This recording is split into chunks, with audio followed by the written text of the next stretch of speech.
In this video, we will be studying Kepler's laws, and along with it, we will be deriving Newton's inverse law of gravity from Kepler's laws. Now, before moving on to the laws given by Kepler, let us try to understand what is an ellipse. Now, you can see a cone-shaped figure. If this cone-shaped figure is cut along an inclined plane, the figure that we get, as you can see here, the figure that we get is an ellipse. Whereas when the cone is cut along a horizontal plane, what we get is a circle. So what we are talking right now is a oval shaped figure which is called as an ellipse.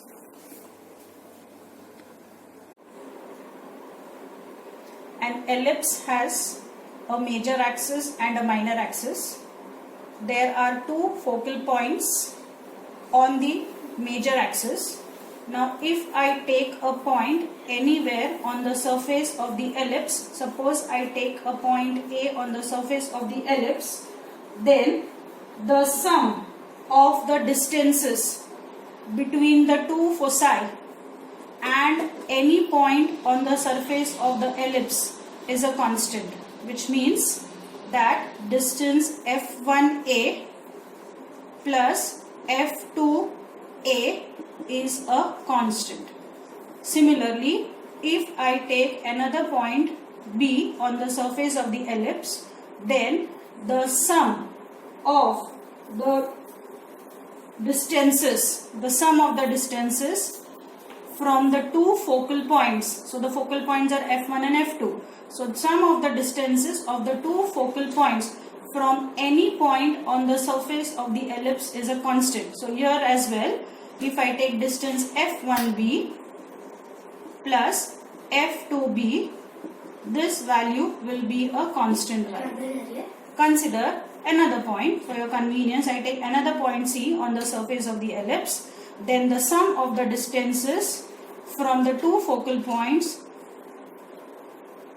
to any point on the surface of the ellipse will be a constant value. That is F1c plus F2c will be a constant. Which means now I can sum up by saying that F1a plus F2a is equal to F1b plus F2b is equal to F1c plus F2c, and this comes to a constant value.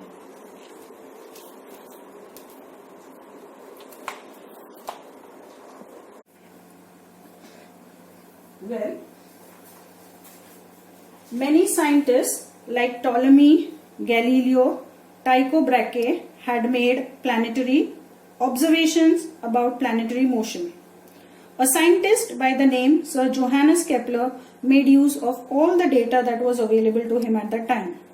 He noticed that the motion of the planets follows certain laws, and these laws given by Kepler are known to us as Kepler's law. Now let us see what Kepler's first law is. Now, according to Kepler, when the planets move around the sun, the planets take an elliptical path.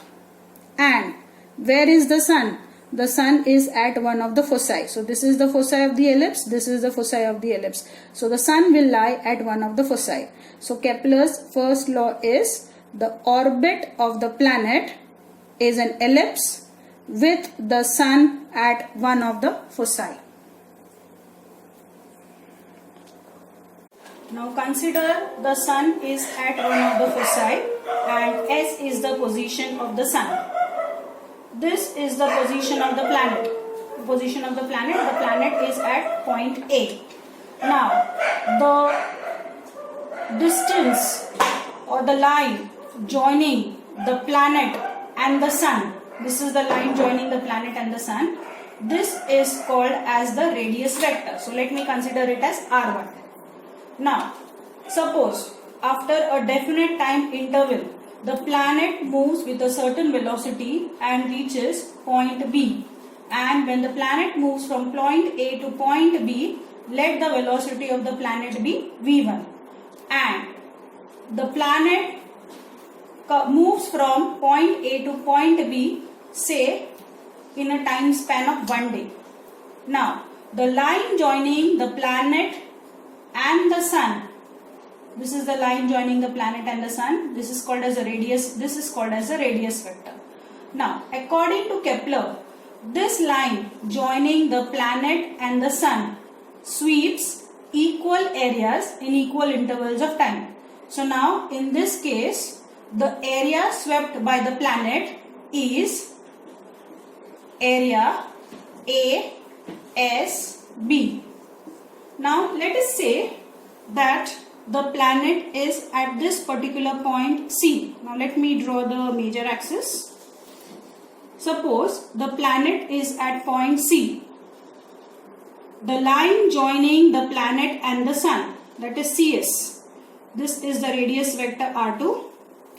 After time interval of 1 day, the planet reaches to a point D and the velocity of the planet is V2.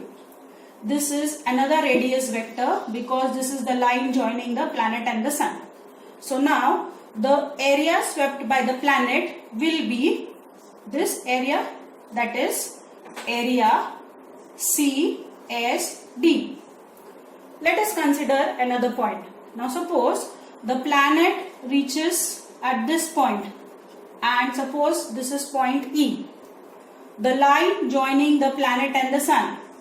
This is the line joining the planet and the sun and this is the radius vector. This is the line joining the planet and the sun. After a time interval of 1 day, the planet reaches to point F and while doing so, the planet moves with a velocity of V3. And this is the radius vector R3. Now this is another line segment joining the planet and the sun. So the area swept by the planet will be equal to area ESF. Now according to Kepler, the line joining the planet and the sun sweeps equal areas in equal intervals of time, which means area ASB is equal to area CSD is equal to area ESF.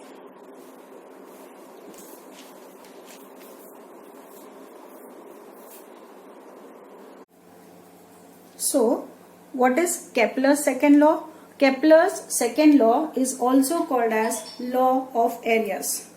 According to this law, the line joining the planet and the sun sweeps equal areas in equal intervals of time.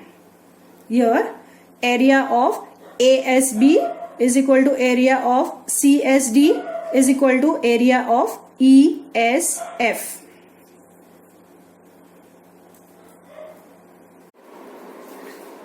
According to Kepler's third law, the planets move around the sun in definite orbits.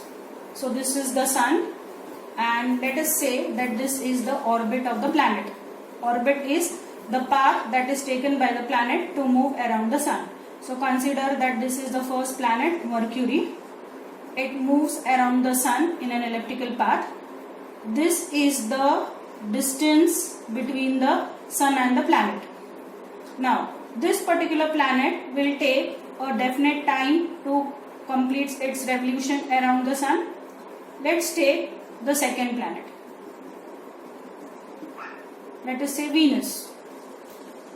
Venus also has its definite orbit and this planet also moves around the sun in a definite elliptical orbit.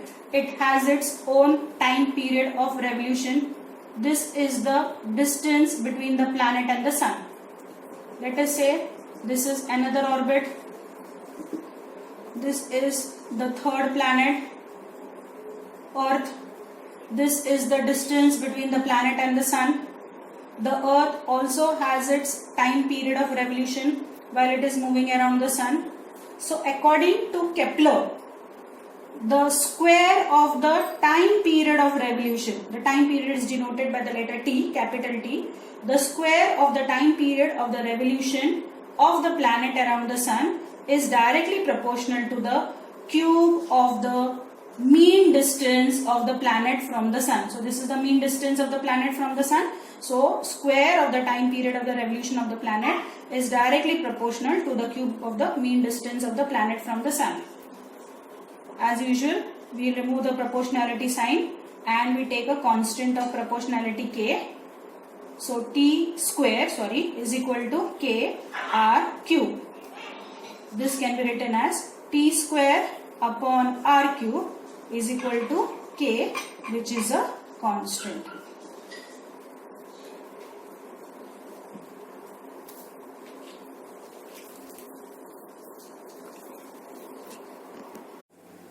Kepler's third law is also called as law of period.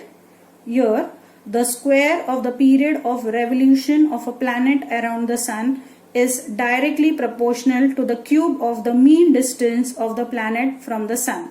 So if t is a period of revolution of the planet, r is the mean distance of the planet from the sun, then t square is directly proportional to r cube.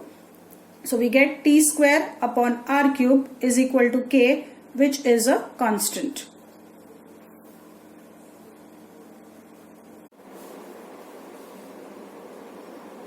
Let us derive Newton's inverse law of gravity from Kepler's law. Now what is this inverse law of gravity? In Newton's universal law, we studied that F is proportional to m1 into m2. This is the direct law, and the inverse law of gravity is that F is inversely proportional to r square. So we are going to prove the inverse law of gravity, that is F is inversely proportional to r square, or F is proportional to 1 upon r square. So now, in order to derive the equation, let us consider that S is the position of the sun. So this is where sun is, and let the sun be denoted by S. This is the position of the planet, and the planet is moving around the sun. This is the radius of the orbit. Now, when the planet moves around the sun, the centripetal force acting on the planet will be centripetal force. Now what is centripetal force? The force which acts on any object moving in a circular path and directed towards the center of the circle is called as centripetal force. So when the planet moves around the sun, centripetal force will act on the planet, and the centripetal force will be directed towards the center of the circle. So now this centripetal force which is acting on this planet P is given by the formula F is equal to mv square upon r. Now you might be wondering, from where did I get this equation? Well, you will have to by heart this equation. Let's not get into the details of derivation of F is equal to mv square upon r, because you will have this derivation in the higher class. So for the time being, just remember that centripetal force F is equal to mv square upon r. Let me take this as equation number 1. Now, we also know the formula of speed. Speed is equal to distance upon time. Okay. So speed, let me consider, or let me denote it as v. Now what is the distance which is covered by the planet? The distance covered by the planet is the circumference of the circle. This is the distance. So let me write the distance covered by the planet as c, divided by time will be denoted by t. So v is equal to, what is the formula of circumference of circle? 2 pi r upon t. Let me take it as equation number 2. Now I am going to substitute v is equal to 2 pi r upon t in equation number 1. What is equation number 1? F is equal to mv square upon r. So I am going to substitute the value of v in this equation, which will be is equal to m into, what is v? 2 pi r upon t. But we have to take the square of v. So I will be taking 2 pi r upon t the whole square upon r. So F will be is equal to m into taking the square of 2 pi r upon t. So square of 2 is 4, square of pi is pi square, square of r is r square upon square of t is t square, the whole upon r. The whole upon r means r upon 1. So directly if I am taking r upon 1 if I am taking it in the numerator, then r upon 1 will become reciprocal. R upon 1 will become 1 upon r. So f is equal to 4m pi square r square upon t square into r. 4m pi square r square upon t square into r. Now I can cancel r and r. So if from r square 1 r gets cancelled, I get r raised to 1. So f is equal to 4m pi square r square has become r upon t square. Now I am going to multiply this equation by r square in both numerator and denominator. So I get f is equal to 4m pi square r into r square will become r cube upon t square into r square. But I am going to take r square first and I am going to write t square below r cube. Now the reason why I multiplied this expression by r square upon r square is, by Kepler's third law, we have already learned that t square upon r cube is a constant, but what I have got here is the inverse of this law, that is I have got r cube upon t square. So if I take the inverse of this particular equation, I get r cube upon t square. I take inverse or invertendo on both sides. So r cube upon t square will be is equal to 1 by k. So now what I will do here is f is equal to 4m pi square upon r square. This particular value or this particular equation I am keeping as it is.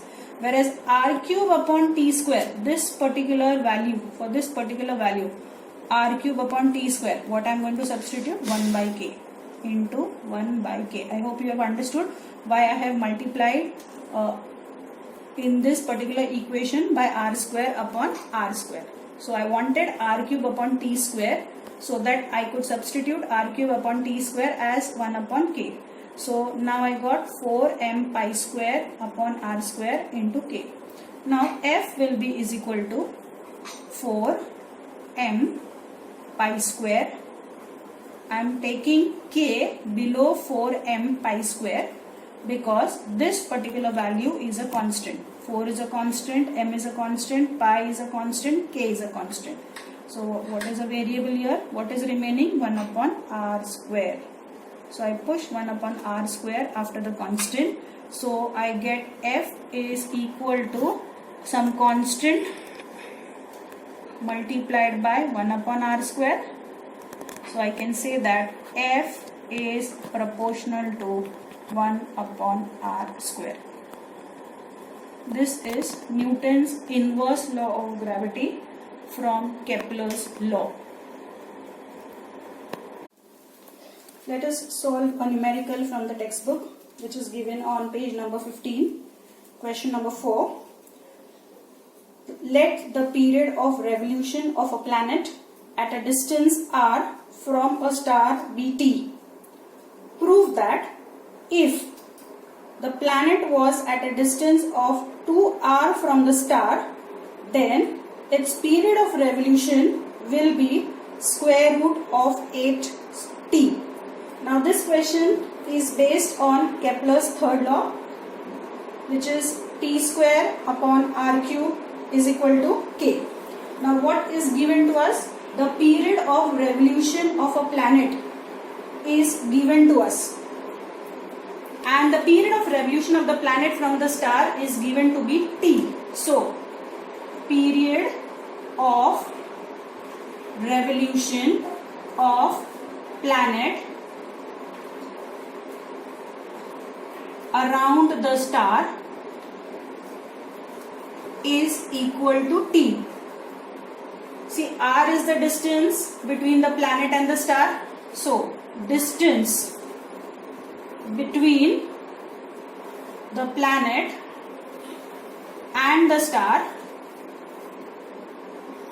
is equal to capital R. This is also given to us. So by Kepler's third law, I can say that t square upon r cube will be a constant. Let this be equation number 1. T square upon r cube is equal to k. This we have already seen in Kepler's third law. Now let us move to the next part of the question. Now we have to prove that if the distance of the planet from the star is 2r, then what will be the new period of revolution? So let the new distance of the planet from the star be 2r. This is the new distance of the planet from the star, 2r. Now what we have to show? We have to show that the new period of revolution will be this value, square root of t. So let the new period of revolution of the planet around the star be, do I know the new period of revolution? No, I have to show that it is equal to this value. So period of revolution is given by the letter capital T. Now since I am considering the new period of revolution, let me take the new period of revolution as Tn. So once again, by Kepler's law, third law, by Kepler's third law, the square of the time period of the revolution, that is Tn square, upon the cube of the mean distance. The mean distance is 2r, so I have to take the cube of the mean distance. This will be is equal to k. Equation number 2, I have applied Kepler's third law and I have taken the square of the period of revolution divided by the cube of the mean distance. The mean distance is equal to 2r, so I have taken 2r, the whole cube is equal to k. Now you will find that in equation number 1 and equation number 2, the right hand side is equal. Therefore, the left hand side also becomes equal. So now we get t square upon r cube is equal to Tn square upon 2r the whole cube. So t square upon r cube is equal to Tn square upon 2 cube will be 2 into 2 into 2, 8, and r cube will be r cube. Now what I have to find in this particular problem? I have to find the new time period of revolution. So now what I will do is I will cross multiply.